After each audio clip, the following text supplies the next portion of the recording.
বাবা তুমি কি আমাদের বিয়ে দেবে না নাকি? না না, কোনো প্রশ্নই ওঠে না। কেন বাবা?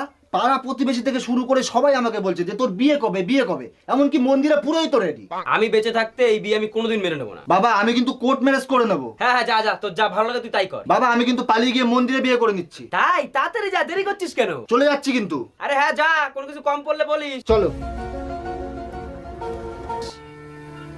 এই তুমি এরকম করছো কেন? ওরা দুজন দুজনকে ভালোবাসে, তো বিয়ে করতে চাচ্ছে করুক, অসুবিধাটা কোথায়? আরে বাবা তুমি জানো এখনকার দিনে বিয়ে দিতে গেলে 10-12 লাখ টাকা খরচা, তারপর লোকজন নেমন্তন্ন করে খাওয়াবো, ওরা খাওয়া দাওয়ার পর আবার বদনামও করবে।